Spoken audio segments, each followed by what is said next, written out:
to sleepy story facts, and to this very special bedtime story, one that will carry you gently across the longest distances the human mind has ever imagined, and into the deepest, most peaceful silence the universe will ever know. Tonight, you are not going anywhere urgent. You are not being asked to hold on to anything tightly or to follow anything with effort. This is simply an invitation to let go, to soften, and to allow the words to move through you the way a slow tide moves through still water. Wherever you are listening from right now, lying in your bed, resting on your couch, or curled somewhere quiet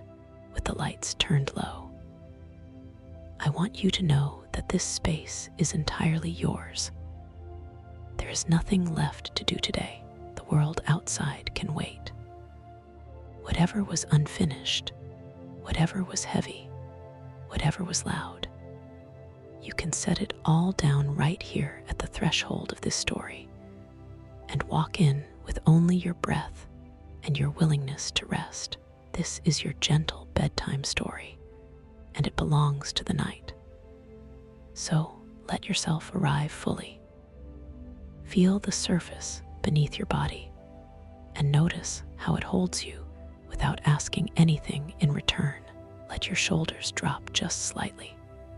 and let your jaw unclench if it has been holding tension you did not even notice.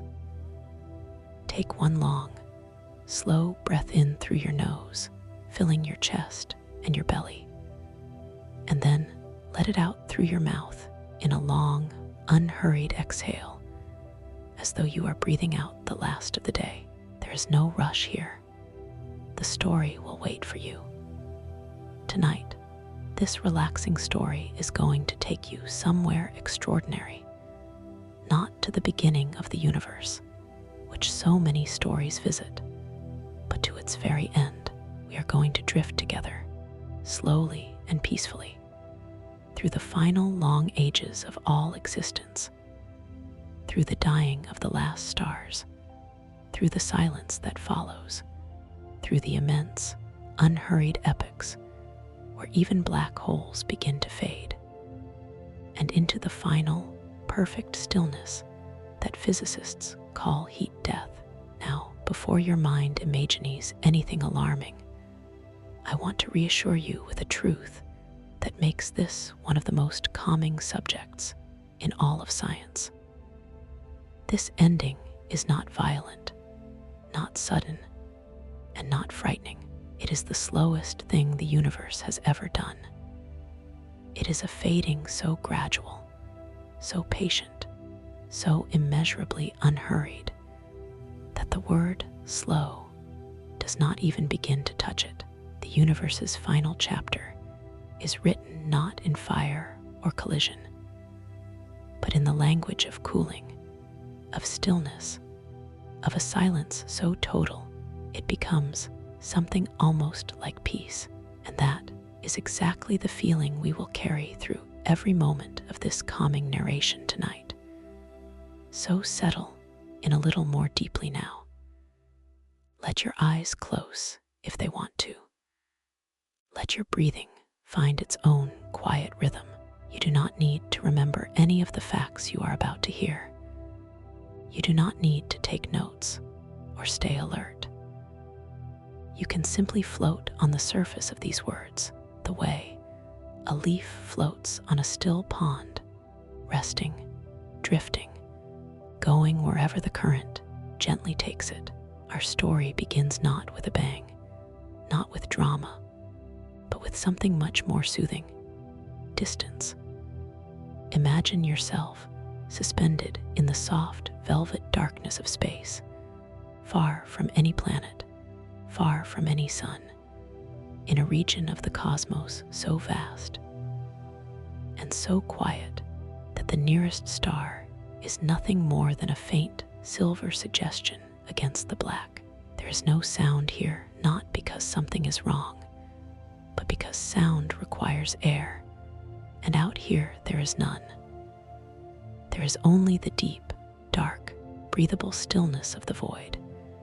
and it is the most restful thing you have ever felt. You are weightless. There is nothing pulling at you, nothing pressing against you. Your body is simply here, held in the gentle embrace of space-time itself, drifting without effort. And somewhere ahead of you, at a distance so vast it would take light itself millions of years to cross it, there is a black hole, ancient, enormous, and utterly silent. It is not roaring. It is not consuming anything tonight. It is simply there, the way a mountain is simply there, patient and immovable, and somehow deeply, profoundly restful to look at. This is where our long, slow, deep sleep story will live.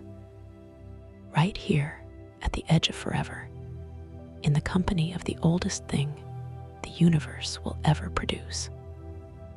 And we have all the time in existence to simply float and breathe and listen and fall asleep. You are still here, drifting in that soft, depthless dark, and the black hole ahead of you has not moved, because it never needs to. It simply exists, the way patience itself exists, not doing, not striving, only being. And that stillness is already beginning to pull something loose in you, some last grip on the waking world that you did not even realize you were still holding. Let it go now. Let it drift away behind you like a slow exhale into the dark. We have entered the stelliferous age, the age of stars, and it is the era you have always lived in, the only cosmic chapter your entire civilization has ever known. Right now, scattered across the observable universe in numbers too large for any human mind to truly hold, there are approximately 2 trillion galaxies, and within them, something in the range of 200 billion trillion stars. That number has no shape you can picture. It is simply vast, like the darkness itself is vast, and like your own slow breath is vast when you stop rushing it and let it find its own full length. Every one of those stars is a furnace of almost unimaginable scale,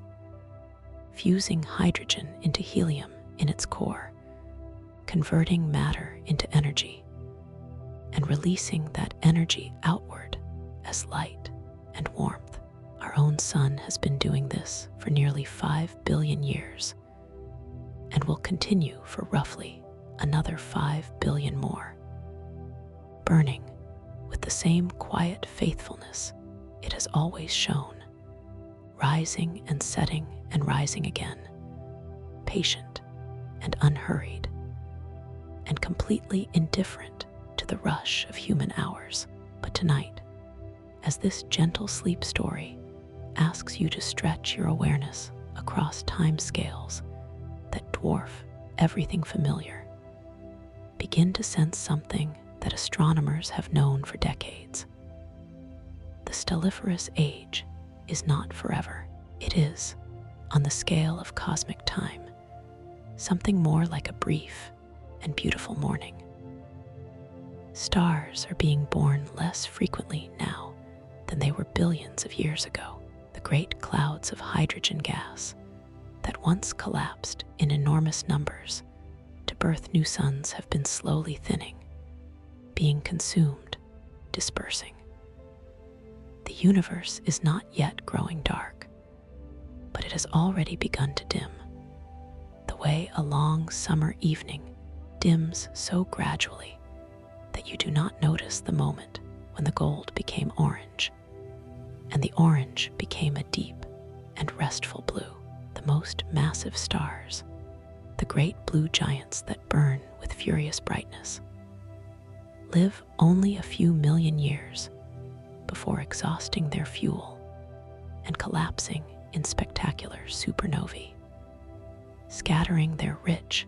heavy elements across space in slow expanding clouds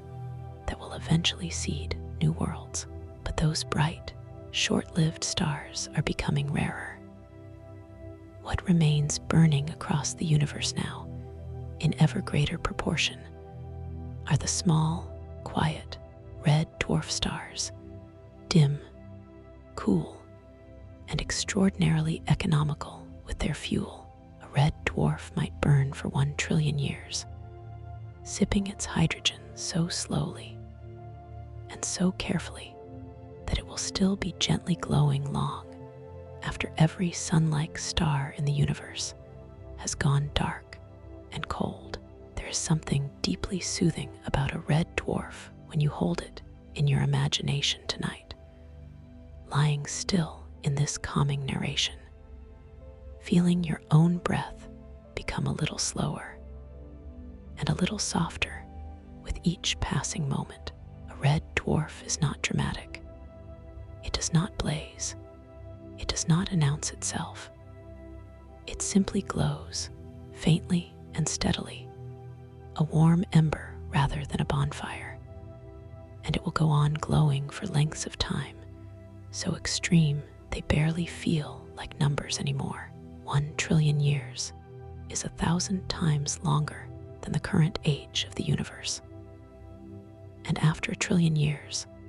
the last red dwarf will still be there, faintly warm in the growing dark, burning the very last of its hydrogen with the same patient quiet it has always had. Out here in your drift through this deep sleep story, you can feel the scale of that patience settling over you like a weighted blanket, soft and warm and immense, pressing you gently into rest. The black hole ahead of you floats in the same darkness it has always known, and around it, somewhere at the outer edges of what was once a bustling galaxy, a few ancient red dwarf stars still glow their faint, ember red light across the void. They are not lonely. They do not experience the passing of time the way you do. They simply burn, and in their burning, there is a kind of deep, wordless faithfulness that feels almost like a lullaby, steady, quiet, and endlessly patient, and you can rest inside that patience now.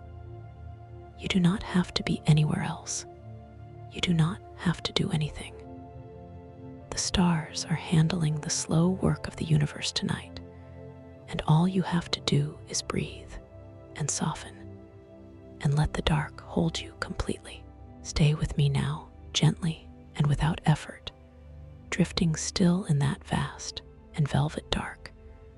your body soft and heavy against whatever surface holds you. You're breathing slow and even and completely your own. The black hole is still ahead of you, patient as it has always been, and the last of the red dwarf stars is burning somewhere far to your left. A faint, rust-colored glow, so dim you might almost miss it if you were not looking carefully, like the very last ember in a fireplace late at night when the house has gone quiet and everyone else has long since fallen asleep. That ember is almost 1 trillion years old, and it is almost done. This is the moment that cosmologists call the end of the stelliferous age. Not a dramatic explosion, not a shuddering collapse, but something far more like the gentle extinguishing of a candle flame between two calm fingers. The last red dwarf has been burning so slowly, so carefully, so economically for so long that it has barely changed in all that time. It has no companion star, no orbiting planets with life watching its light. It simply glows alone in a universe that has grown so dark around it that its faint red warmth is, for a long and peaceful stretch of time, the only light that exists anywhere. And then, softly, Without announcement, it stops. The hydrogen in its core runs out, not all at once, but in the way that a river runs out as it approaches an empty plain, slowing, thinning, becoming a trickle, and then becoming still. The last fusion reaction completes itself. The last photon generated by nuclear fire travels outward through the star's dimming body and escapes into space, beginning a journey it will take alone across a universe that is now, for the first time in its entire history, completely dark. No stars anywhere. Not one. The stelliferous age, which lasted for 100 trillion years, and which contains every moment of human history, every civilization, every sunrise ever witnessed by any living eye, is over. And what follows is something so profoundly quiet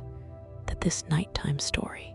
can barely find words large enough to hold it. What follows is called the degenerate era, and it is the longest stretch of near silence the universe will ever know, lasting from roughly 100 trillion years after the Big Bang to somewhere in the range of 100 million trillion years. A number so enormous it becomes meaningless as a number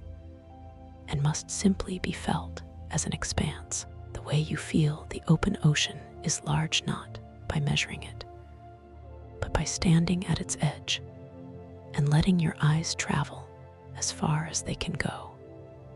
and knowing it continues well beyond that. In this deep sleep story, you do not need to hold that number. You only need to feel its weight, which is not a heavy weight, but an immense and peaceful one. The weight of absolute stillness, pressing you gently and completely into rest. During the degenerate era, the universe is not empty. It is populated by the remnants of everything that burned. White dwarfs, the cooling cores of dead sun-like stars, drift slowly through the dark in enormous numbers, slowly radiating away the last of their heat into the surrounding void. They do this with extraordinary patience, cooling by fractions of a degree across timescales that make the age of stars seem brief. A white dwarf just formed is still hot enough to glow faintly white blue. Over trillions of years, it fades to yellow, then to orange, then to the dull, barely perceptible red of something that is more a memory of heat than heat itself. And then, eventually, it becomes what physicists call a black dwarf, a cold, dark, crystalline sphere of carbon and oxygen, floating silently through the void like a diamond the size of a planet, giving off no light, making no sound, simply existing in the dark with a kind of absolute serenity. Alongside the white dwarfs, neutron stars trace their own slow paths through the degenerate era. Dense, city-sized remnants of stars that ended their lives in supernovae, now cooling on timescales almost beyond imagining. And somewhere in between all of these quiet, dark wanderers, the black holes wait, as they have always waited, growing neither impatient nor restless, simply persisting, as the universe itself learns, slowly and completely, how to be still. Out here in your drift through this calming narration, you can feel the degenerate era settling around you like the deepest, quietest hour of the night. That hour between 2 and 4 in the morning, when the whole world seems to have finally released its grip on the day. And everything, absolutely everything, has gone soft and still and deeply, gratefully dark. You are still here, and the darkness around you is now something different from the darkness you knew before. It is not the darkness between stars, that familiar, star-flecked night sky you have always known from the surface of a warm world. This is a deeper darkness, a more complete one, the darkness of a universe that has finished its first great task and is now simply resting the way you are resting now, the way your breath is resting in the long, slow pause between each exhale and the next inhale, that soft, empty moment that asks nothing of you and holds you in a silence that is not empty, but full of the quiet weight of everything that came before. The universe around you in the degenerate era is not nothing. It is, in a sense, an immense and drifting museum of everything the stelliferous age created and left behind. White dwarfs move through the dark in their countless billions, each one a monument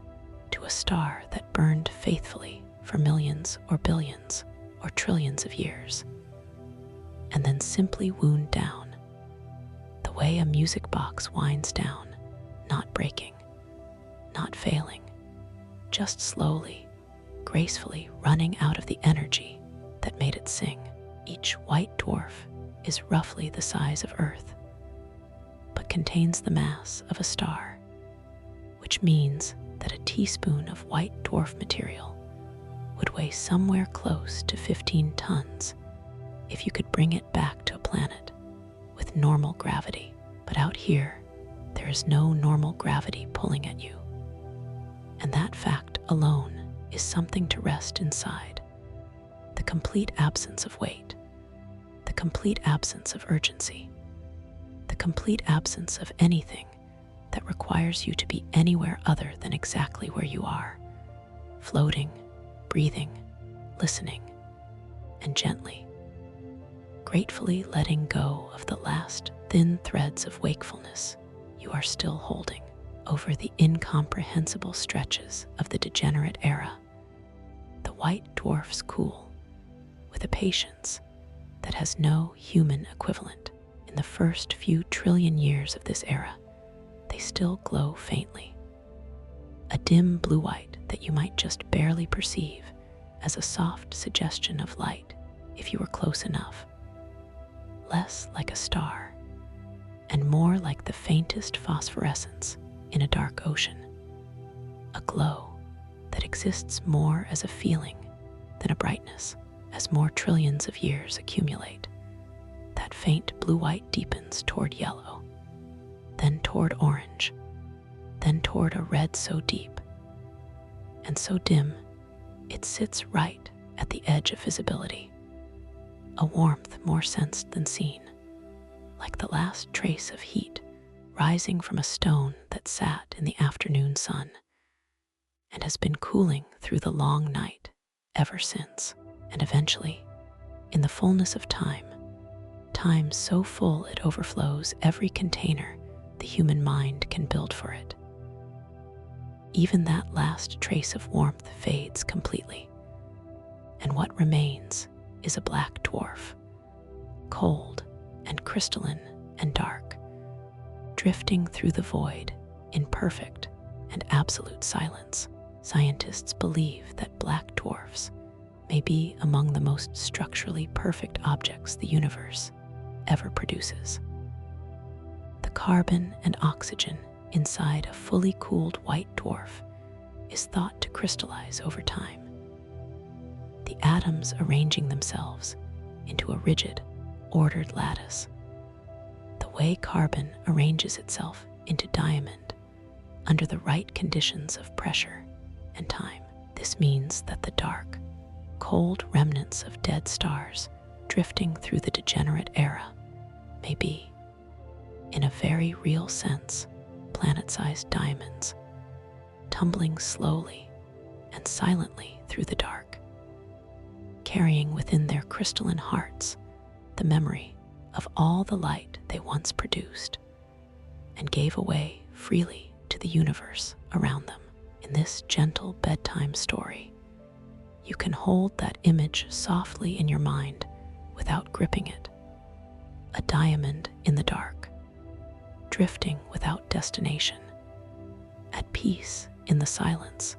It has finally been given. There is something in that image that rhymes with the feeling of deep sleep, that state you are moving toward right now with every slow breath, where the busy surface of the mind grows still and crystalline and quiet, and all that remains is a deep, clear, undisturbed restfulness that needs nothing and resists nothing and simply is. Out here,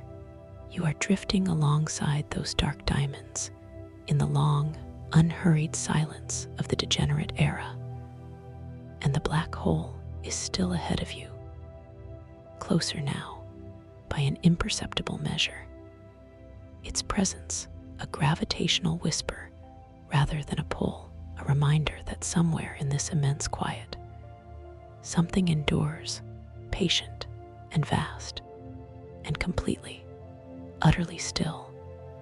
And that stillness is reaching toward you now across millions of light years, asking nothing of you except to close your eyes a little more fully and breathe and fall asleep. Breathe in slowly now and breathe out even more slowly, letting the exhale take twice as long as the inhale, letting your body sink a little deeper into the surface beneath you with every breath, as though the universe itself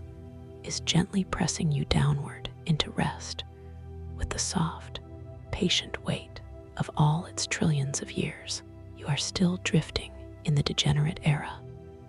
surrounded by the silent, dark forms of cooling white dwarfs and the first crystalline black dwarfs, and the universe around you has achieved a quality of stillness so profound that the word silence no longer quite captures it. It is something beyond silence, something that lives on the other side of silence, in the place where even the memory of sound has grown soft and indistinct and dreamlike. But even here, in this immense and peaceful dark, change is still happening, only so slowly, so imperceptibly, that it feels less like change and more like the universe breathing in one long, continuous, almost imperceptible exhale that will take longer than anything you have yet imagined to complete. Physicists have long theorized about a process called proton decay, and though it has never yet been directly observed in a laboratory, many models of particle physics suggest that even the most stable building blocks of ordinary matter, the protons at the heart of every atom in every white dwarf, every black dwarf, every grain of cosmic dust drifting through the dark, are not, in the deepest sense, permanent. They are simply very, very patient in their impermanence, the way a mountain seems permanent to a human lifetime, but is not permanent to a geologist, and the way even a planet seems permanent until you give it enough time. And time, out here in this calming narration, is the one thing the universe has in quantities that make every other quantity feel like nothing at all. The theoretical timescale for proton decay is staggering even by the standards of this story. Somewhere around 10 to the power of 34 years, which is written as a 1 followed by 34 zeros, a number so far beyond the scale of anything familiar that it can only be approached the way you approach deep sleep, not by grasping at it, not by trying to measure it, but by relaxing your grip on ordinary scale entirely, and simply allowing yourself to float in the vastness of it, weightless and unhurried, and completely at peace. over these incomprehensible stretches of time, the black dwarfs and neutron stars of the degenerate era would slowly, atom by atom, proton by proton, begin to dissolve, not explosively,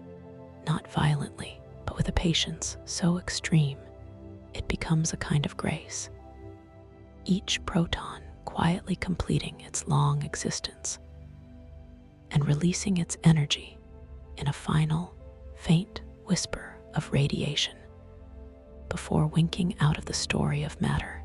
entirely. Imagine a black dwarf, that planet-sized diamond of crystallized carbon, drifting silently through the void, slowly over timescales that dwarf the entire degenerate era, losing its substance one proton at a time, each tiny dissolution so gentle and so spread across time that the diamond does not shatter or crack or collapse. It simply becomes, by the most gradual process imaginable, less, and then less again, and then less once more, until what was once the crystallized heart of a dead star is nothing more than a faint, dispersed whisper of particles and radiation drifting through the dark. The last echo of something that once burned with the light of a sun. In this deep sleep story, there is something profoundly restful in this image. The idea that even the hardest, most enduring structures in the universe eventually soften, eventually release, eventually let go of the form they have been holding for so long, and return their substance to the wider dark from which it came. It is the universe's own version of what your body is doing right now as you lie here in the soft warmth of your bed or couch, releasing the tension in your muscles one group at a time, softening your face, unclenching your hands, letting the shape of the waking day dissolve slowly and completely into the formless, restful darkness of deep sleep. Your body knows how to do this. It has been doing it every night of your life. And the universe, it turns out, knows how to do this too, only on a scale so slow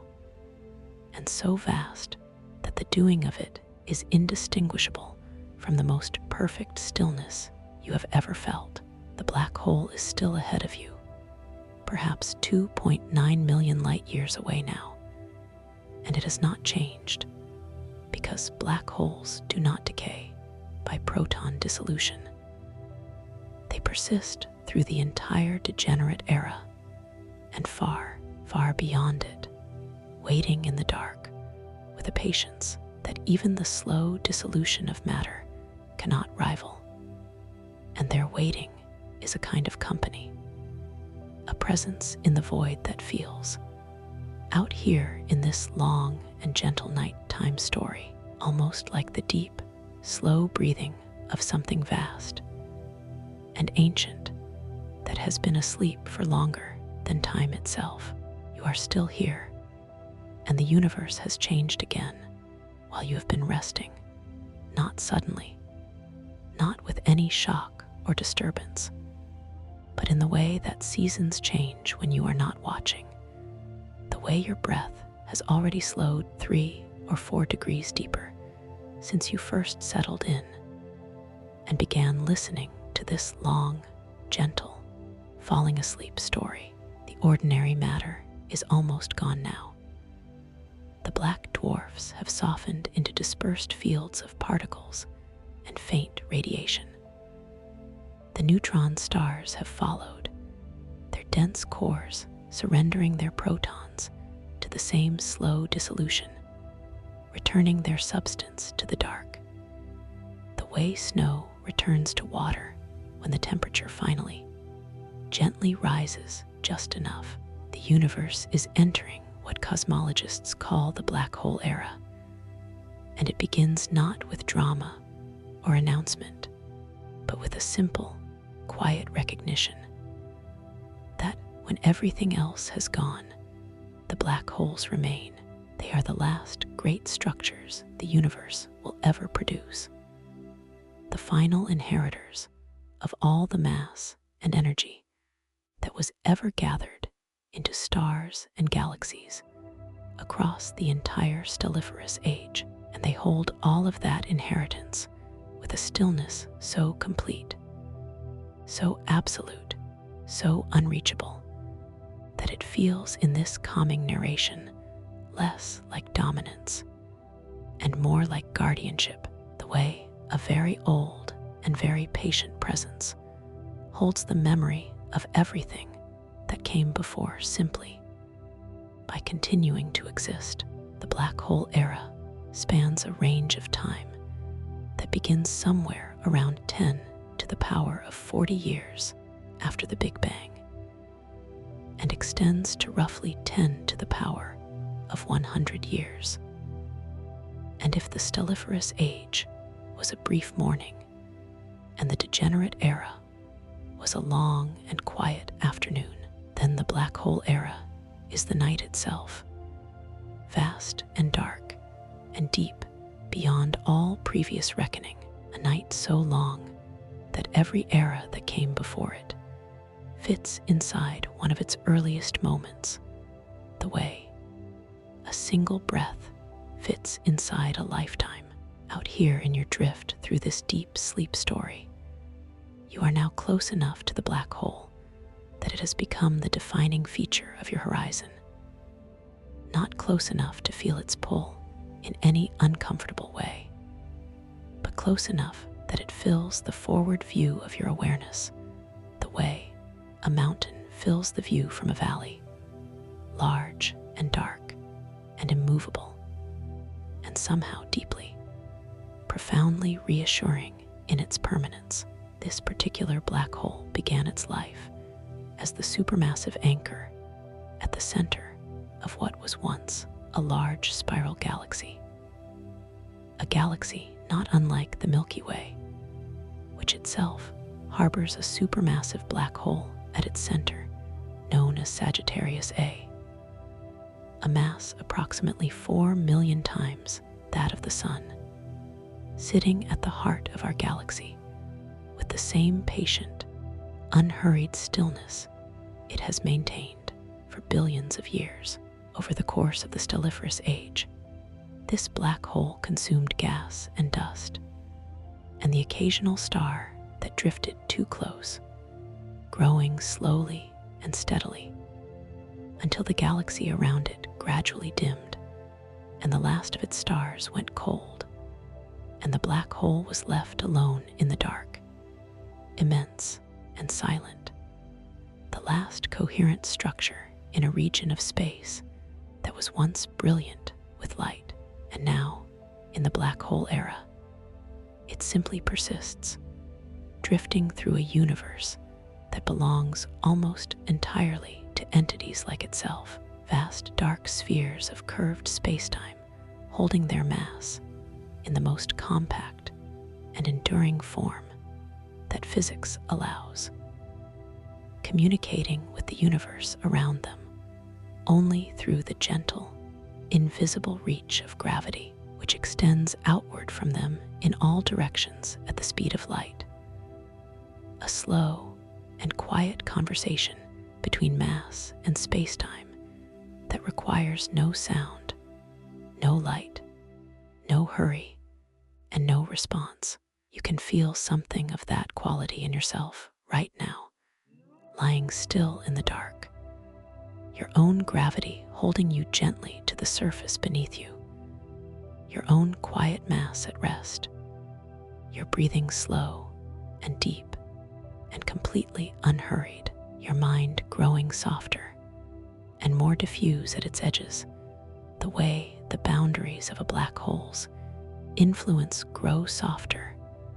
and more diffuse at great distances, present but gentle, felt but not forced, a warmth without heat, and a presence without demand. The black hole ahead of you is approximately 2.5 3.5 million light years away now. And from this distance, its event horizon, that famous boundary beyond which nothing, not even light, can return, appears in your awareness, not as a threatening edge, but as a perfectly circular, perfectly still darkness set against the slightly less dark background of the void, like a closed eye in the face of something ancient and dreaming. And you can rest your own eyes now in the same spirit, letting them close fully if they have not already, letting the image of that vast dark circle be the last thing your waking mind holds before it too, softly and completely. Let's go. Let your body grow heavier now, heavier with each slow breath, heavier with each word that drifts past you in this long and gentle nighttime story, as though the universe itself has placed one hand very lightly on your chest and is pressing you, not with force, never with force, only with the softest, most patient pressure imaginable, into the deepest layer of rest you have touched all night. The black hole is still ahead of you, vast and dark, and perfectly still against the void. And there is something happening to it that is so slow, so quiet, so impossibly subtle that it was not even known to science until 1974, when a physicist named Stephen Hawking sat with his equations and emerged with one of the most beautiful and surprising discoveries in the history of human thought. Black holes are not entirely silent. They whisper, not with sound. There is no medium for sound out here in the dark, but with radiation, a faint and extraordinarily gentle emission of energy that arises from the strange behavior of quantum fields at the very edge of a black hole's event horizon. In that boundary region where the black hole's gravity is so intense that the fabric of space-time itself is under the most extreme stress physics can produce. To understand Hawking radiation in the softest possible terms, imagine the vacuum of space not as a true emptiness, but as a kind of restless ocean of potential where pairs of particles are constantly flickering into existence and annihilating each other in intervals so brief they barely qualify as moments, a continuous, invisible trembling at the very foundation of reality that under ordinary circumstances produces no lasting effect and leaves no trace. But at the edge of a black hole's event horizon, something different happens. One particle of a newly born pair falls inward across the boundary, captured by the black hole's gravity before it can recombine with its partner, while the other particle escapes outward into the universe as a tiny, real, measurable quantum of radiation, carrying with it a whisper of energy that the black hole itself has, in a sense, provided. The result is that the black hole very, very slowly loses mass, so slowly that for the supermassive black holes that dominate the black hole era, the process takes lengths of time that dwarf even this era's already incomprehensible timescales, stretching toward 10 to the power of 67 years for a black hole the mass of our sun, and far, far longer for the giants, the supermassive black holes, billions of times more massive, whose evaporation timescales extend toward 10 to the power of 100 years, and beyond, numbers that are no longer numbers in any meaningful human sense, but have become something more like feelings, more like the quality of an infinite patience made physical and given a home in the dark And here is the thing about Hawking radiation, that this relaxing story wants to offer you as a gift as you drift deeper toward sleep. It is warm, not warm in a way you could ever measure from this distance, not warm in a way that would register on any instrument, but warm in the sense that it is energy flowing outward from the deepest darkness into the surrounding void, a slow and continuous generosity, the black hole giving back to the universe in the form of soft thermal radiation, the mass and energy it gathered over billions of years of cosmic time, returning it particle by particle, quantum by quantum, in a whisper so quiet and so patient that it makes the cooling of a white dwarf seem rushed by comparison from 2.2 million light years away. You cannot detect this whisper with any sense you possess, but you can know it is happening, the way you sometimes know that something kind is occurring nearby, even when you cannot see or hear it directly. A background warmth, a sense of gentle rightness, a feeling that the universe is, in its own vast and unhurried way, tending to itself, completing its own long cycles, dissolving its own structures back into the formless warmth from which all structure originally arose. Your own breathing has settled into something very close to that quality now. A slow, warm, barely perceptible rhythm that is less like breathing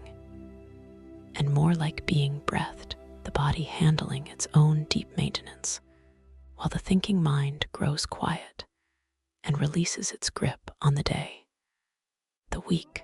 the year, all of it softening and dispersing the way Hawking radiation softly disperses the mass of a black hole across the vast dark of the universe, gently, patiently, completely, and without any effort at all. You are deeper now than you were at the beginning of this long and unhurried nighttime story. Deeper in the way that water is deeper at the center of a still lake than at its edge, deeper in the way that the small hours of the morning are deeper than the early evening. A quality of rest that has less to do with time passing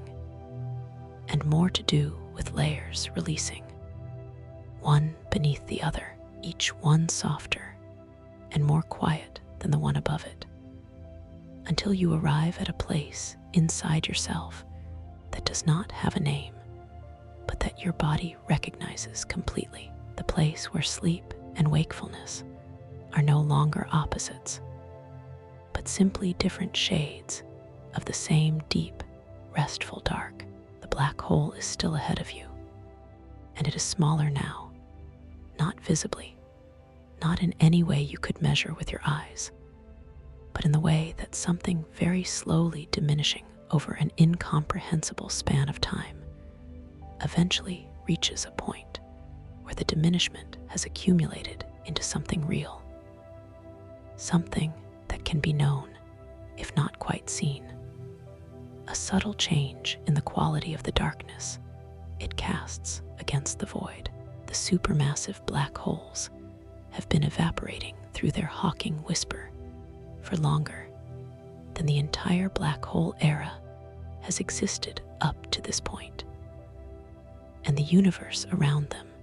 has grown correspondingly quieter, correspondingly more empty, correspondingly more still, until the only events occurring anywhere in the observable universe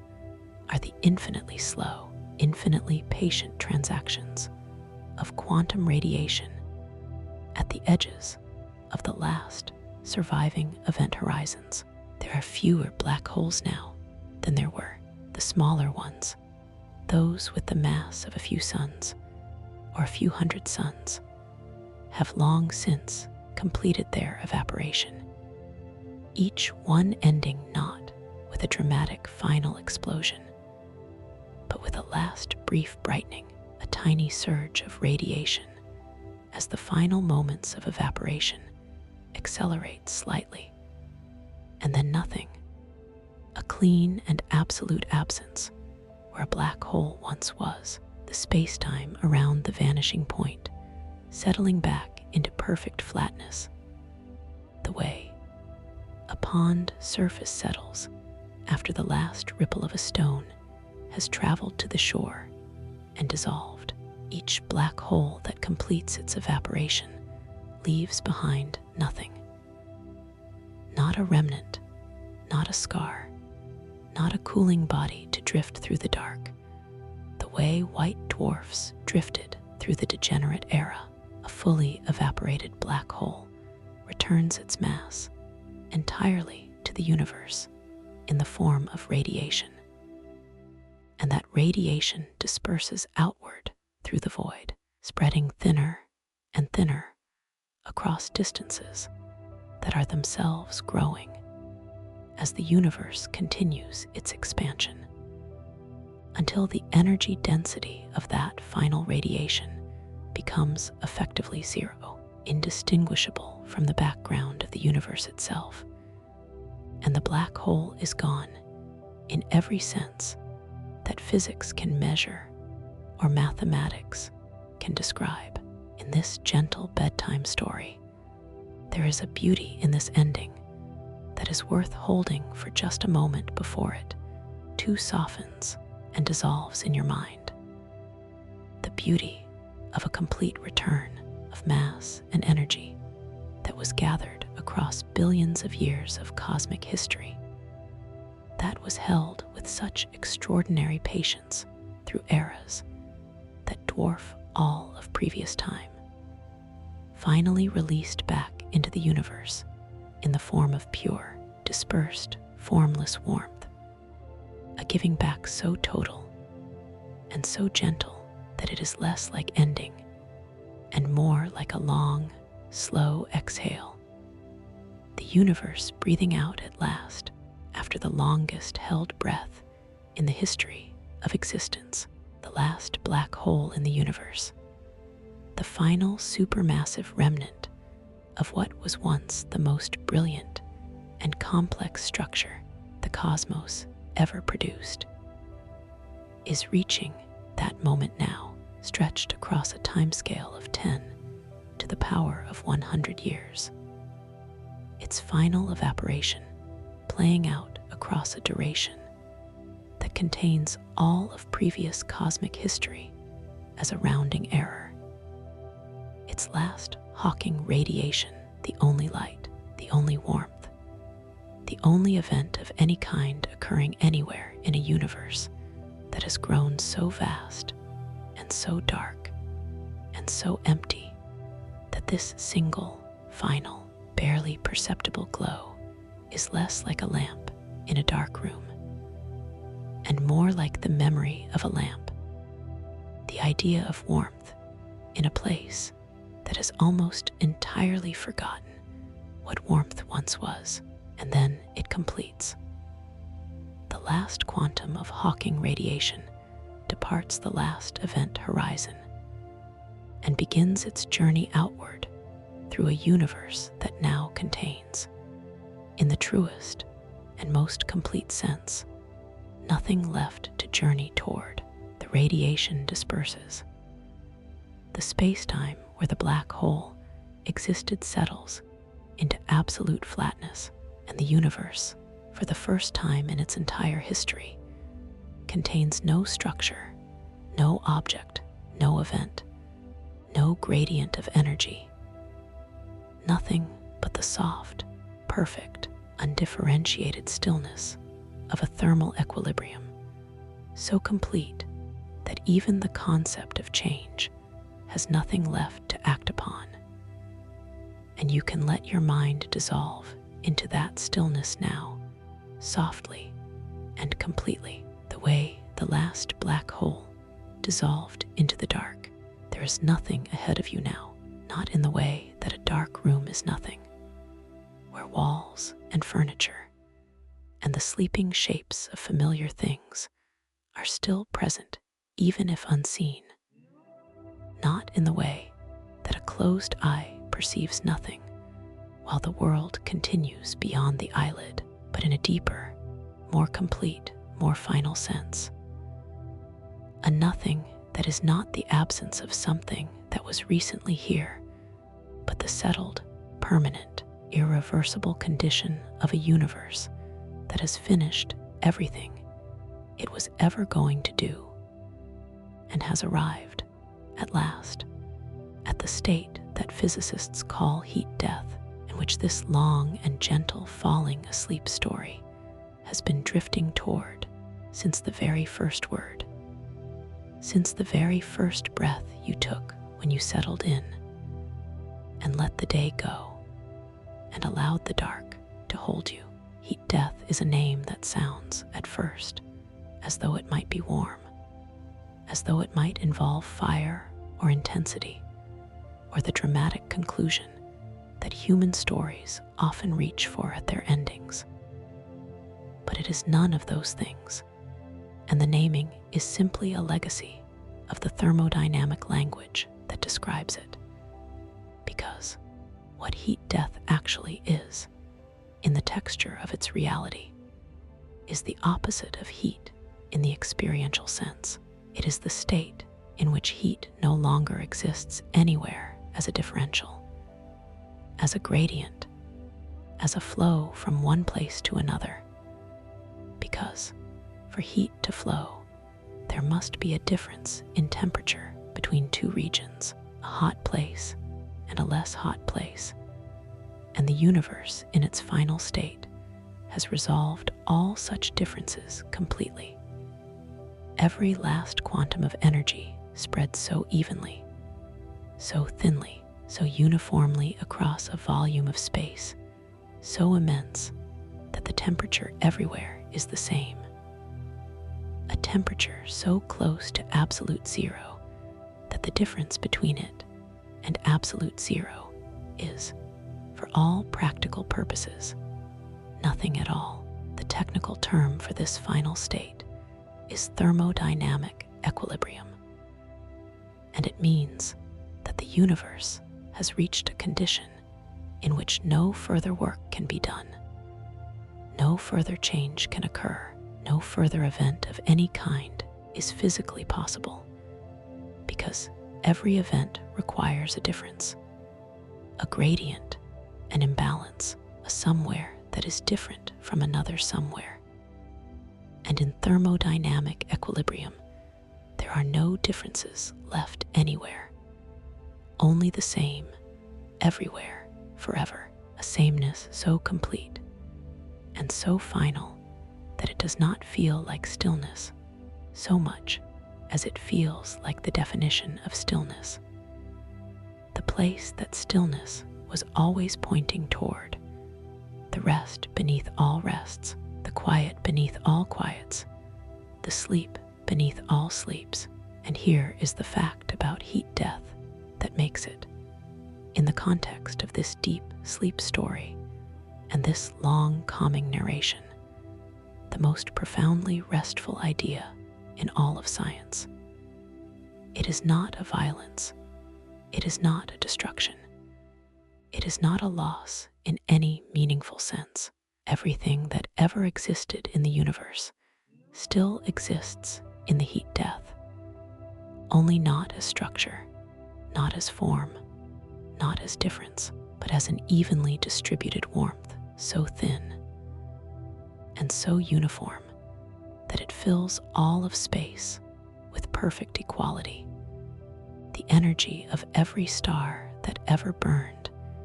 every planet that ever formed, every life that ever lived, every thought that was ever thought, dispersed and equalized,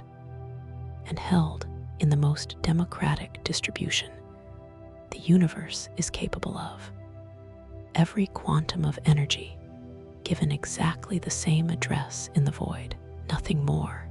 and nothing less than any other. In this relaxing story, you can let that image settle over you now like the softest possible blanket. The idea that the universe's final resting state is not a darkness that devours, but a warmth that distributes, not an ending that erases, but a completion that equalizes.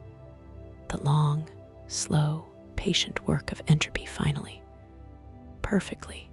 irrevocably done, and the universe lying still in the result of all that work the way you are lying still right now, your own energy distributed evenly through your resting body, your own temperature equalized across your skin, your own thoughts growing thin and dispersed, and evenly spread across the quiet surface of a mind that is nearly, beautifully, completely asleep. The drift has ended. There is no longer anywhere to drift toward, because everywhere is the same as everywhere else, and the concept of direction has lost its meaning in a universe without gradients, without differences, without the anywhere but here that makes direction possible. You are here, and here is everywhere, and everywhere is at rest, and you are at rest inside it, held in the final, perfect, undisturbed equilibrium of a universe that has done everything it was ever going to do, and now simply, quietly, completely, and with an absolute and total serenity that nothing in all the long history of existence ever quite achieved before this moment rests. You are still here, and the word still has never meant more than it means right now. In this place, beyond all places, in this moment, beyond all moments, where the universe has completed its last transaction and settled into a rest so total, so absolute, so perfectly undisturbed that the distinction between the universe resting and the universe simply being has dissolved entirely, the way the distinction between sleep and the sleeper dissolves in the deepest hours of the night, when you are so far below the surface of waking consciousness that there is no longer a you watching yourself sleep, only the sleeping itself, warm and dark and complete, and asking nothing of anyone. This is the place beyond the end, and it has no name in any human language, because no human language was built to describe a condition that no human has ever approached, a condition that the universe itself had to travel for a duration, beginning with the number 1 and followed by 100 zeros just to reach. And yet here it is, and here you are, and the feeling of it is not alien or frightening or cold in any way that matters. It is, if anything, the most familiar feeling you have touched all night, because your body has been rehearsing this state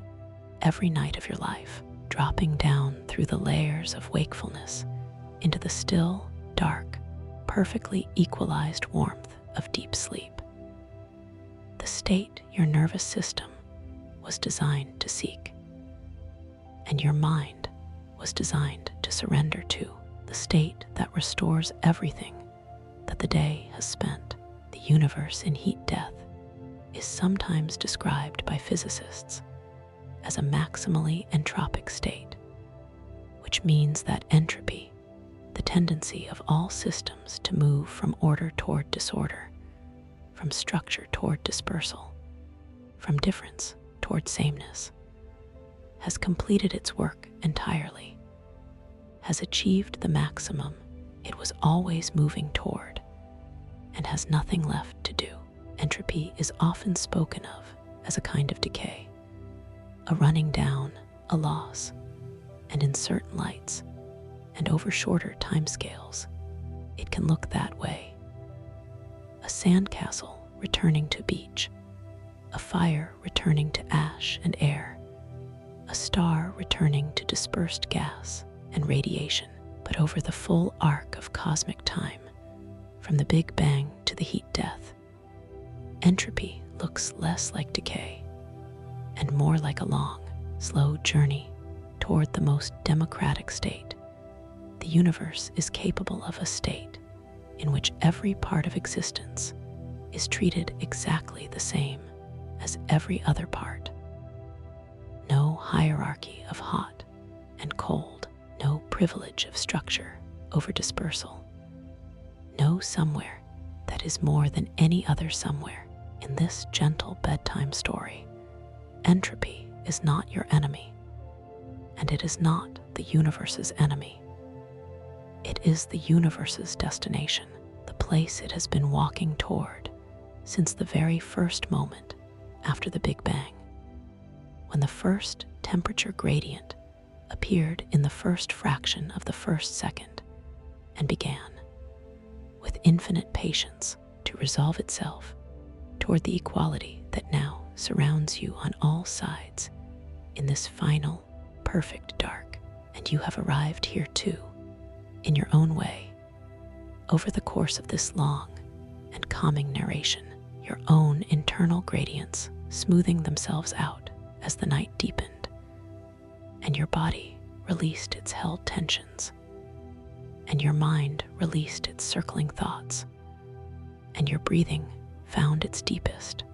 slowest, most equalized rhythm, a rhythm so gentle now that it is barely a rhythm at all, barely a difference between in and out, barely a distinction between one breath and the next, approaching, in its own small and human way, the same equilibrium that the universe has finally and completely achieved all around you. There is nothing required of you now. There is nothing required of anything now. The universe has laid down its work, and there is no more work to be laid down, and you have laid down yours, and the night is deep, and the dark is soft, and the warmth that is left, that thin, even, perfectly distributed warmth, that is the last gift of every star that ever burned, and every black hole that ever whispered its slow radiation into the void, is all around you, not pressing, not demanding, simply present, the way the universe in its final state is simply present, everywhere equally, asking nothing, offering only the most complete and undisturbed rest that existence is capable of providing to anything that has ever existed within it. And you are within it, and you are resting. And the story continues to hold you even as the words grow softer and softer and further apart, like stars at the edge of the observable universe, each one a little dimmer than the last, each one a little more distant, each one drifting gently and completely, and without any urgency at all, into the soft, warm, infinite dark of the deepest sleep. There are no more facts to travel toward now, no more eras waiting beyond this one, no more thresholds to cross or boundaries to dissolve. And yet the story is still here, still close, still breathing softly in the dark beside you, because a story does not require events to continue. It only requires presence, and presence is the one thing that remains in absolute abundance in this final, perfect, evenly distributed quiet that the universe has become, and that you are becoming too, part by slow part, breath by slow breath, layer by soft layer, sinking through the last thin membrane between the thinking mind and the dreamless dark below it. Let yourself sink now. Let the thinking go. There is a version of you that has been holding on very gently to the thread of this relaxing story, following it with some small, quiet part of your attention, keeping one hand on the words so that you do not drift too far, And that is exactly right. That is exactly what this calming narration was designed for. To give your restless mind something slow and vast and beautiful enough to follow, until following itself becomes unnecessary, until the thread dissolves in your fingers, not because you dropped it, but because your fingers have grown so soft and so still that the distinction between holding and releasing has lost all meaning. The universe, in its heat-death state, has achieved something that physicists describe with precise mathematical language, but that poets and mystics have been circling around in their own vocabularies for as long as human beings have sat in the dark and tried to describe what lies beyond the furthest reach of thought. A state of perfect non-differentiation, of absolute sameness, of a wholeness so complete that it contains no parts, only itself, everywhere, always, without edge or center or direction or duration. In this deep sleep story, that state is not a tragedy. It is not a loss. It is the universe finally, after a journey of unimaginable length and complexity. Arriving at a rest, it spent its entire existence moving toward the rest that was always implied in the very first instant of the Big Bang, the way sleep is implied in every moment of a long and fully lived day, present not as an absence of living, but as its necessary and welcome completion. Your own body understands this logic completely. Every cell in your resting form is tending toward its own equilibrium right now. Your temperature equalizing across your skin, your blood pressure settling to its nighttime rhythm, your brain moving through its own slow waves, delta waves, the long, deep, rolling oscillations of the deepest sleep. Waves so slow they are almost not waves at all, almost just a stillness with a memory of motion.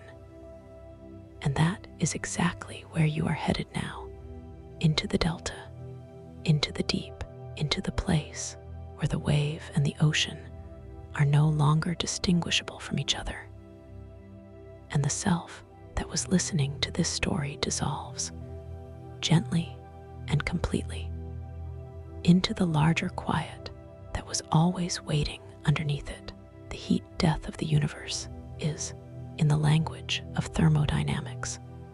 a state of maximum entropy. But in the language of this long and gentle nighttime story, it is something simpler and more personal than that, something that needs no equation to be understood, because you are living its analog right now, in the micro scale of a single human night, in the small and intimate cosmos of your own body releasing its tensions, and your own mind releasing its grip, and your own breath finding the longest, slowest, most restful rhythm it has found all day. The universe took 10 to the power of 100 years to reach its rest. You have taken only this one quiet evening, this one long and unhurried drift through the stars and the eras and the slow cooling of all things. And you are here at the same destination, held in the same perfect dark, breathing in the same soft warmth that is the final gift of all the energy the cosmos ever produced and distributed with such extraordinary patience across the infinite quiet of its ending. So let the last thought go now. Let it drift away from you the way Hawking radiation drifted away from the last black hole. Slowly, gently, without drama, without looking back, dissolving into the surrounding dark until it is indistinguishable from everything else, until there is no last thought and no thinker of it, Only the breathing, only the dark, only the warmth, only the deep and total and completely undisturbed rest of a universe and a person who have both in their own time and in their own way, finally, beautifully, and with absolute completeness. Let everything go. You do not need to be awake to receive what this part of the story is offering you, because what it is offering is not information, not more facts to hold or more eras to travel through, but something quieter and more generous than either of those things. It is a gentle accounting, a slow and soft review of everything the universe has shown you tonight, offered not as a test and not as a summary, but the way a hand might rest briefly on a sleeping shoulder, not to wake, but simply to say, without words, that everything is all right, that the journey was made, that the distance was traveled, and that the rest now is completely, unconditionally deserved. You began tonight in the stelliferous age, the age of stars, the only cosmic chapter your entire civilization has ever known, surrounded by 200 billion trillion burning suns, scattered across 2 trillion galaxies, in a universe so generously filled with light that darkness seemed like the exception rather than the rule. And you floated in that light for a while, feeling its warmth from a distance, too vast for warmth to physically cross, but warmth nonetheless, the warmth of knowing that the universe in its great middle age was brilliant and generous and alive, with the slow nuclear fire of hydrogen fusing into helium in the cores of stars that had been burning since before your planet existed. You watched the red dwarfs outlast everything else, those quiet, economical, ember-colored suns that burn for 1 trillion years, by spending their fuel with a patience so extreme. It makes every human virtue of patience feel like a first rough draft, and you felt the stelliferous age end, not with catastrophe, but with the gentle, final extinguishing of the last of those embers, the last photon of nuclear origin traveling outward into a universe that would never again produce another, beginning a journey across a dark that had finally, for the first time, become complete. You drifted through the degenerate era, surrounded by the cooling white dwarfs and the first crystalline black dwarfs, those planet-sized diamonds of carbon and oxygen that carried within their ordered lattices the memory of all the light they had ever given, and you felt the protons in the last atoms of ordinary matter complete their own patient dissolution across timescales that contain the entire previous history of the universe in their opening moments, matter itself softening and dispersing back into the radiation and the dark from which the Big Bang originally gathered it. You came to the black hole era, and you stayed there in the company of the greatest and most enduring structures the universe ever produced, vast spheres of curved spacetime holding the inheritance of entire galaxies in their silent, invisible depths. And you heard, not with your ears, but with some quieter faculty, that this long, calming narration opened in you, the Hawking whisper, that extraordinary quantum gift that Stephen Hawking gave to human understanding in 1974. The knowledge that even black holes are not permanent, that even the deepest and most patient darkness eventually returns its held energy to the universe in the form of soft thermal radiation. particle by particle, quantum by quantum, across durations that stretch toward 10 to the power of 100 years. The universe's longest and most patient act of generosity. And then you arrived at the heat death, and you rested there, and you are resting there still in the uniform warmth of a perfectly equalized universe that has resolved every gradient and dissolved every structure and distributed every quantum of energy with absolute democratic evenness across a space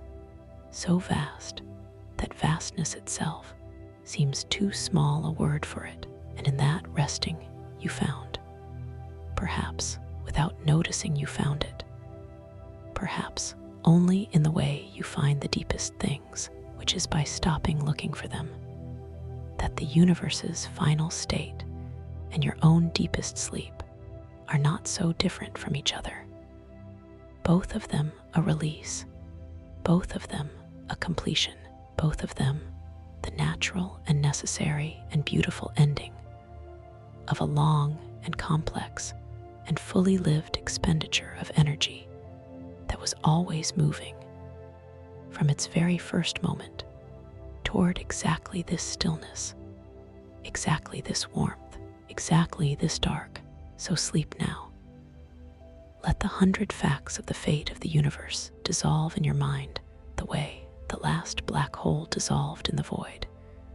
leaving no remnant, no structure, no edge, only the dispersed and even warmth of having known them briefly, in the way that sleep knows everything it touches, softly and without holding, gently and without keeping, deeply and without end. There is a quality to this darkness that is different from every other darkness you have ever rested in. And the difference is not something you can name so much as something you can feel in the way your body has settled completely and without reservation into the surface beneath it, the way your breathing has grown so slow and so even that it has stopped feeling like something you are doing and started feeling like something that is simply happening, the way weather happens, the way tides happen, the way the long cooling of the universe happened, not through effort, not through decision, but through the natural and inevitable resolution of every force that was ever set in motion, arriving at last at the state that was always waiting at the end of all that motion, quiet, warm, and without edges. The silence you are resting in right now is a cousin of the silence that fills the heat-death universe, that final, perfect, undifferentiated hush in which there are no longer any 2 points different enough from each other to generate an event. No temperature here that is warmer than the temperature there, no density in this region greater than the density in that one, no gradient of any kind pulling any particle in any direction. The universe, having resolved every last tension it ever held, every last imbalance it was born carrying in the first fractions of the first second after the Big Bang, when the seeds of all structure and all difference were planted in the form of tiny quantum fluctuations that grew over 14 billion years into galaxies and stars and planets. And the person lying still in the dark right now with their eyes closed and their breath slow and their mind releasing one thought at a time, every last thing it has been carrying through the long hours of the day, those quantum fluctuations, those original, impossibly tiny variations in the density of the early universe that seeded everything that ever existed, are one of the most soothing scientific facts this story knows, because they tell you that everything you have ever seen or touched or loved or thought about began as an imperfection, as a slight unevenness in something that would otherwise have been perfectly smooth. And that out of imperfection came every star, every world, every ocean and mountain and living thing, every mind that ever looked up at the night sky and wondered what lay beyond it, every story ever told in the dark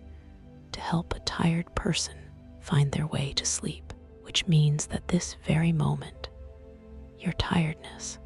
and your stillness and the slow drift of your thoughts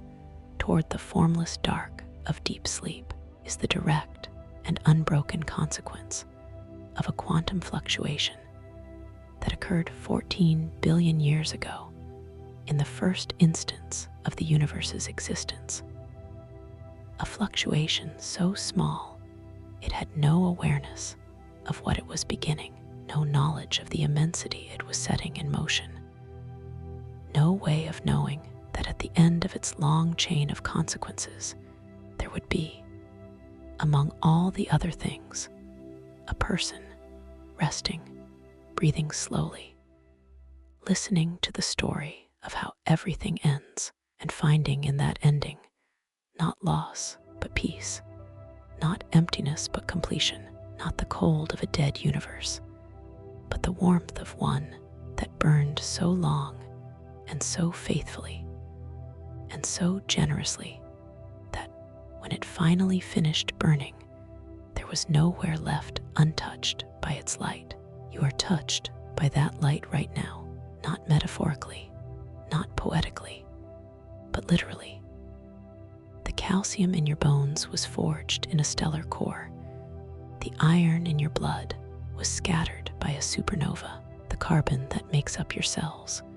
was assembled in the atmosphere of a red giant star that lived and died before your sun was born. And all of it, every atom of everything you are, carries within it the memory of fire and fusion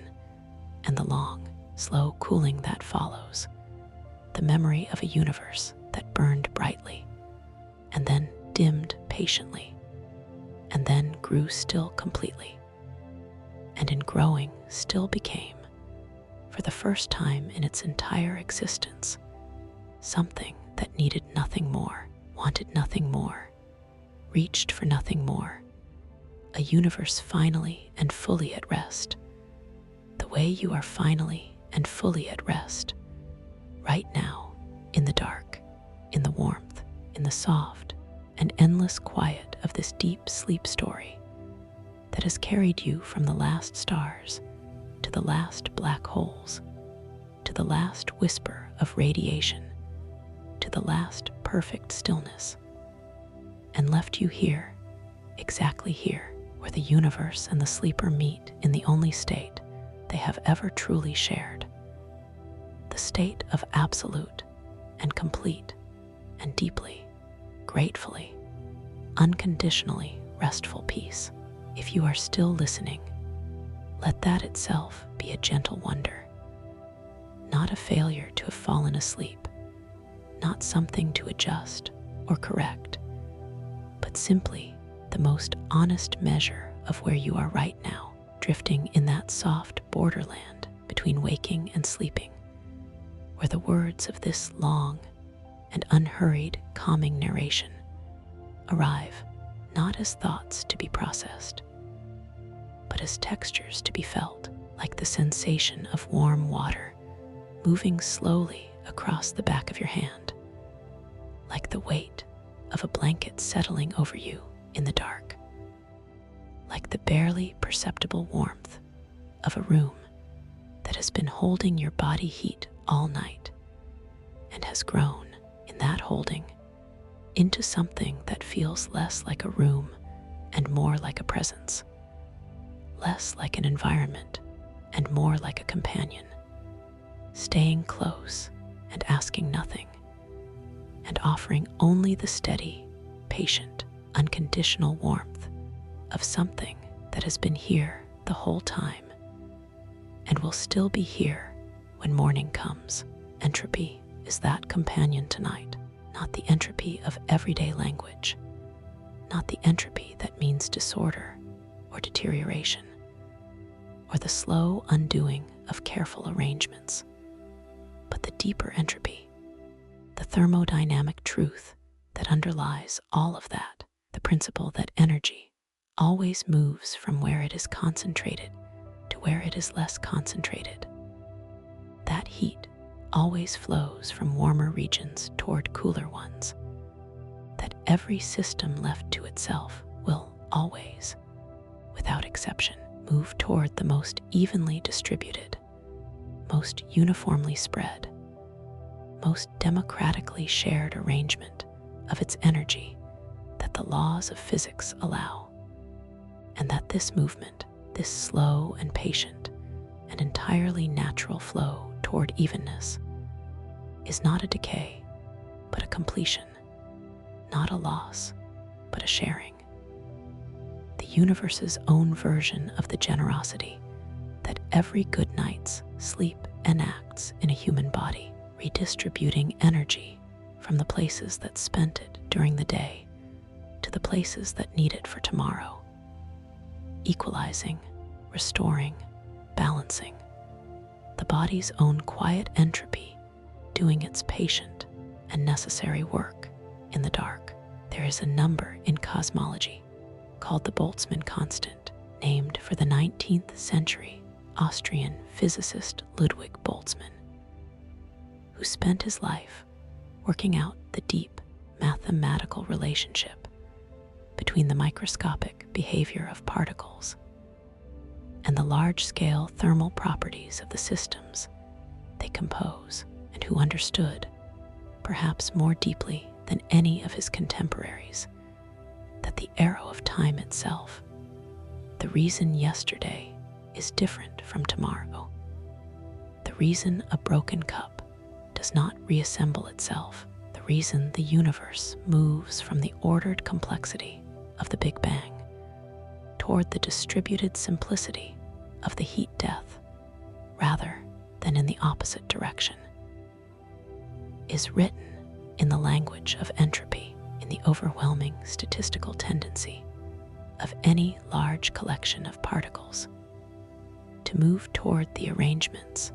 that are most probable, and the most probable arrangement of any large collection of energy is always the one that is most evenly spread, most uniformly distributed, most completely shared,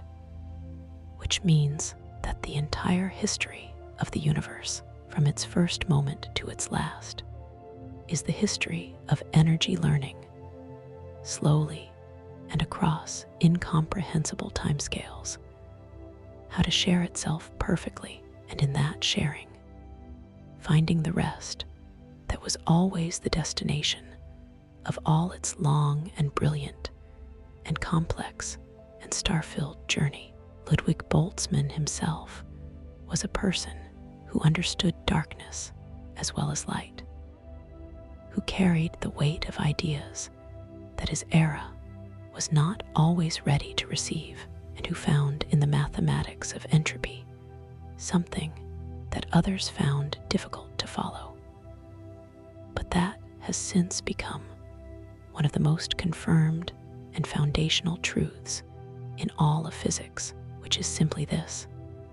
that the natural direction of all things is toward rest, toward evenness, toward the state of maximum probability, which is always the state in which no part of a system is more than any other part. No region is privileged above any other region. Every quantum of energy has found its final and equal home in the vast and uniform dark of a universe that has stopped striving and started simply being, and in that being achieved the only kind of immortality that physics actually offers, not the immortality of enduring structure, but the immortality of dispersed presence, everywhere at once, equally, permanently, softly, warmly, the way the memory of a very good and very deep sleep stays with you through the next day, not as a specific recollection, but as a quality of your body, a softness in your muscles, a steadiness in your breath, a feeling that something necessary and complete and deeply restorative happened in the dark. Something that asked nothing of you except your willingness to stop and rest and let the warmth of the universe, patient and generous and ancient beyond all measure, hold you for a little while in the only embrace that has no end. You are made of the universe, and the universe is made of rest. And those two facts together are the most complete and the most comforting thing this long and gentle bedtime story has to offer you tonight, not as a conclusion, not as a final lesson to be carried back into the waking world, but as a feeling, a warmth, a quality of the dark that you are resting in right now that asks only to be received. The way the ground receives rain, the way deep water receives light, the way a sleeping body receives the quiet, patient, restorative work of a night that is asking nothing of it except to remain still. And let the dark do what the dark has always known how to do, which is hold and warm and restore, and return to wholeness everything that the day took apart, the oxygen you are breathing right now, each slow, barely perceptible breath moving through your nostrils and down into your lungs and across the thin, wet membranes where it passes into your blood, was forged in the interior of a star that lived and died before your sun was born, scattered into space in the expanding shell of a supernova, gathered into the cloud that collapsed to form your solar system, dissolved into the oceans of your young planet, released by the first photosynthesizing organisms that ever existed on Earth and has been cycling through the atmosphere and through the bodies of living things for billions of years before arriving. Tonight, in this quiet room, in this quiet moment, in this one slow breath that your body is taking right now with no effort and no thought and no awareness of the extraordinary journey that brought that particular arrangement of oxygen atoms to this particular place at this particular moment in the long and continuing story of a universe that made you out of its own substance and has been sustaining you with that same substance every moment of every day and every night of your entire life. There is no separation between you and the universe that made you. The boundary where your skin meets the air is not a wall, but a conversation, a continuous exchange of matter and energy between the organized complexity of your body and the surrounding environment, an exchange so constant and so seamless that the you of 7 years ago shares almost none of the actual atoms of the you of right now, your body having replaced itself quietly and completely through the ongoing work of metabolism and renewal, which means that you are not a fixed thing, but a process, not a noun, but a verb, not an object the universe contains, but an activity the universe is performing. The way a wave is not an object the ocean contains, but an activity the ocean is performing. And when a wave finally reaches the shore and spreads thin across the sand and dissolves back into the water it came from, it has not ended, it has simply completed, and the ocean continues. And the ocean was always what it was, even when it was briefly, beautifully, a wave. You are the universe briefly, beautifully being a person. And right now the universe is resting. And so you are resting. And the rest is not a pause in the story, but a part of the story. The most essential and the most generous part, the part that makes all the other parts possible. The deep sleep that restores the capacity for waking. The darkness that makes the light meaningful. The silence that gives the sound its shape. The stillness at the center of all the motion that the stelliferous age and the degenerate era and the black hole era and the heat death were all, in their different and extraordinary ways, moving toward and pointing at. And slowly, patiently, across timescales that begin with ones followed by hundreds of zeros, arriving at the way your own body is arriving at it right now, breath by slow breath, layer by releasing layer, thought by dissolving thought, until what remains is not the absence of you, but the deepest version of you, the version that existed before the day began and will persist after the day's concerns have lost their urgency, the version that the universe recognizes as its own because it is its own, assembled from stellar cores and ancient seas and 4 billion years of patient biological refinement into this particular, unrepeatable, completely sufficient arrangement of matter and energy that is lying still in the dark right now, breathing slowly, held by gravity, warmed by the residual heat of a planet that is itself a remnant of a dead star, falling gently and completely, and without any resistance at all into the deep, dark, soft, warm, perfect, necessary, ancient, and unconditional rest of sleep. This is the part of the story where the words begin to come a little more slowly, a little more softly, a little more widely spaced, like the last few stars in a sky that is deepening toward the absolute dark of the pre-dawn hour, when even the night seems to have grown tired of itself and is leaning gratefully and without resistance toward the first imperceptible suggestion of the rest that comes before morning. And if you are still here, if some soft and barely awake part of you is still following the thread of this long and gentle falling asleep story, then let that part know that it has done everything it needed to do tonight. It has traveled farther than any human traveler has ever traveled from the last red dwarf, stars burning their final trillion-year flame, to the crystalline silence of the degenerate era, from the slow hawking whisper of the last evaporating black hole to the perfect, uniform, undisturbed warmth of a universe that has finally and completely and irrevocably come to rest. And in making that journey,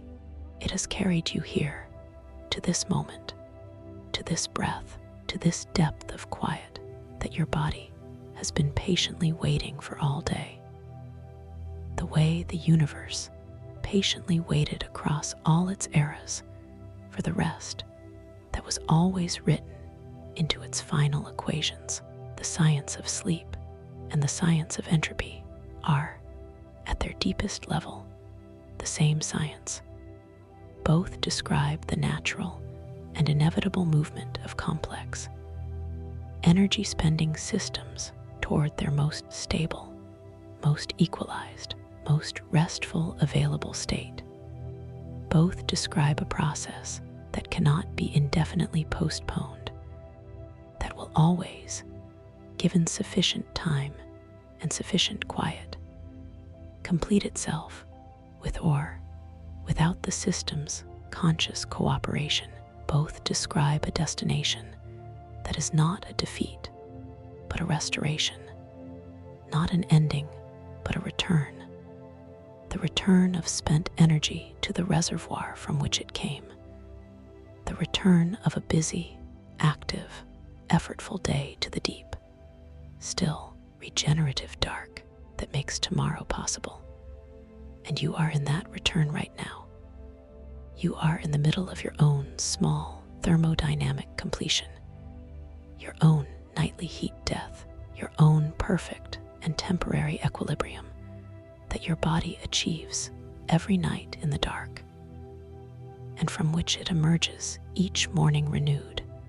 and restored, and ready to spend itself again in the long, brilliant, effortful, star-like burning of another day. The universe spent itself across a duration, beginning with a 1 and followed by 100 zeros. And it did so with a generosity and a completeness that produced every galaxy, every star,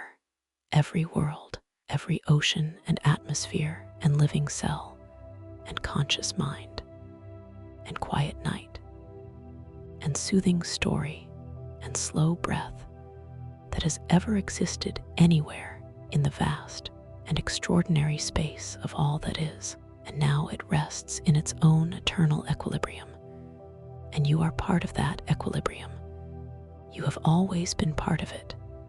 Your atoms are its atoms. Your energy is its energy. Your rest is its rest. And when you sleep tonight, you are not separate from the universe resting, but continuous with it. One small and beloved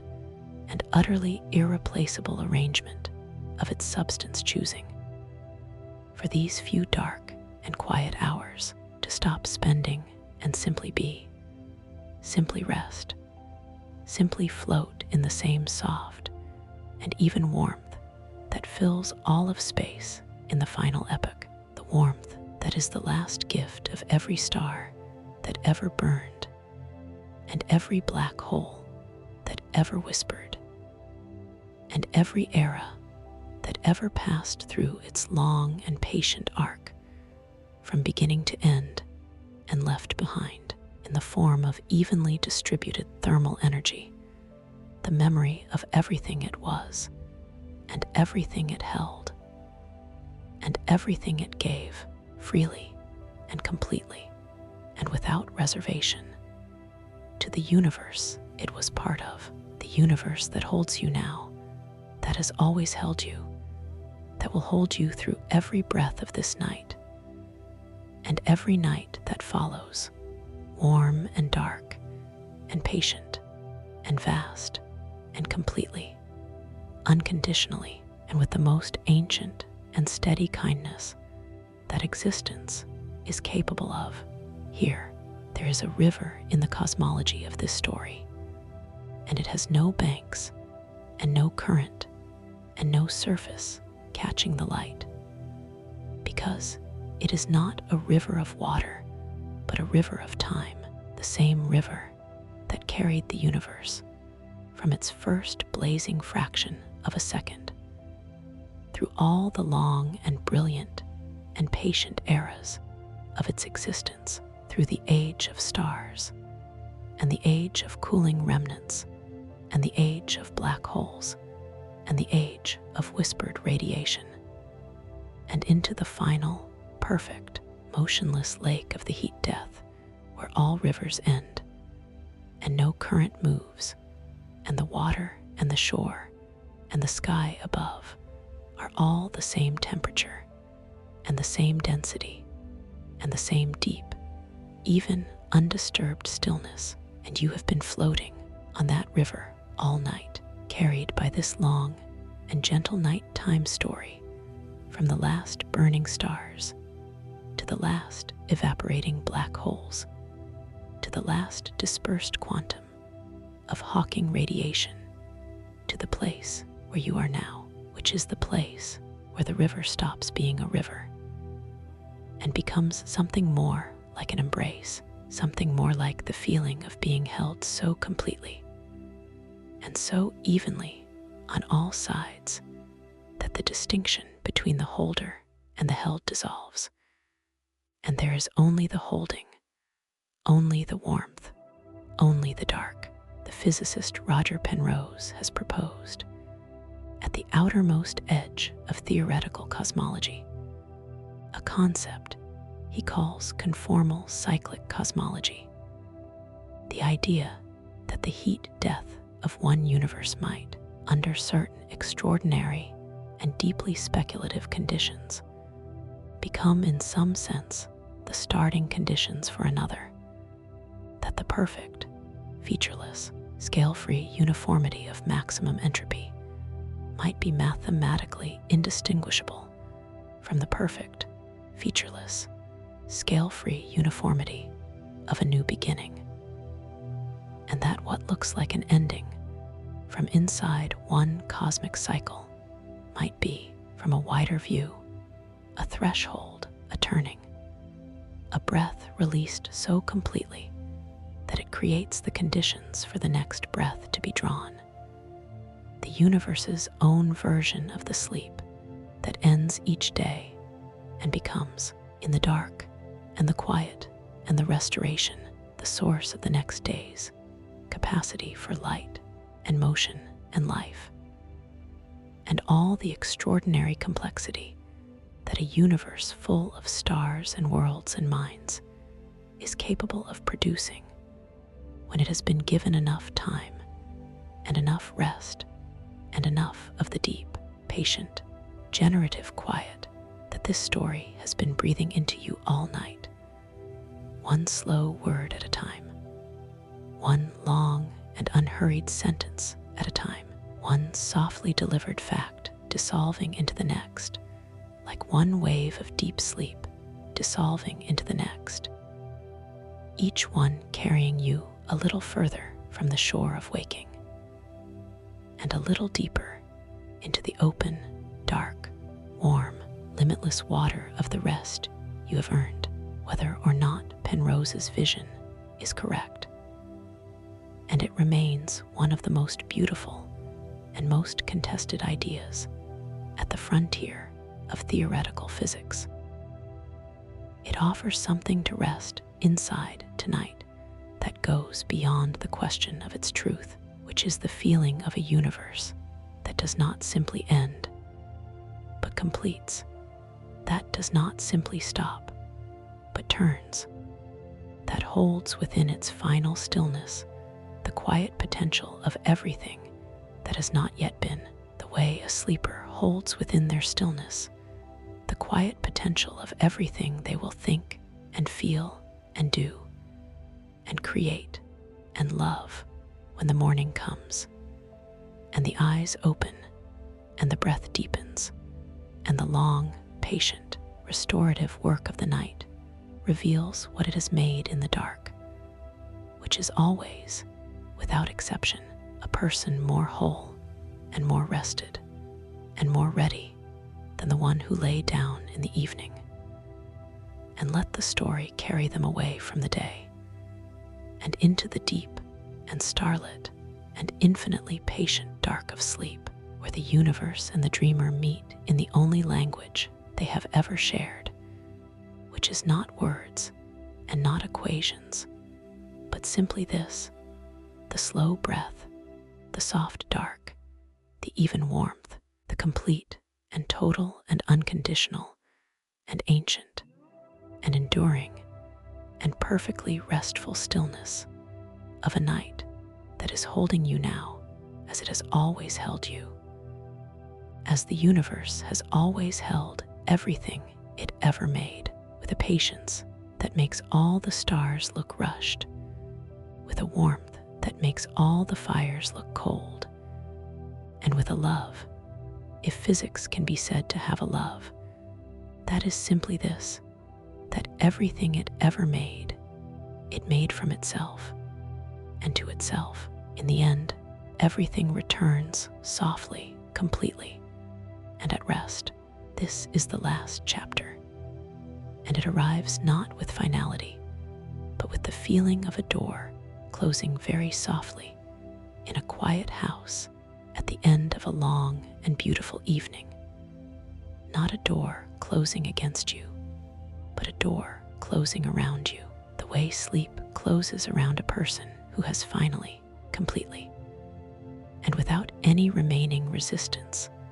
let the day go and allowed the dark to do what it has always done so faithfully and so well, which is hold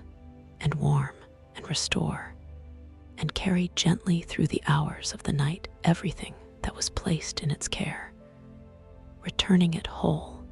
and rested and renewed to the morning that is waiting, as mornings always wait with a patience that the universe itself taught the world to have across the long and extraordinary span of all its ages. You have traveled farther tonight than any physical journey could carry you. You have stood at the edge of the stelliferous age and watched the last red dwarf ember go quietly dark. You have drifted through the degenerate era, surrounded by the crystalline silence of black dwarfs, cooling toward absolute zero across timescales that contain all of human history in their first vanishing fraction. You have kept company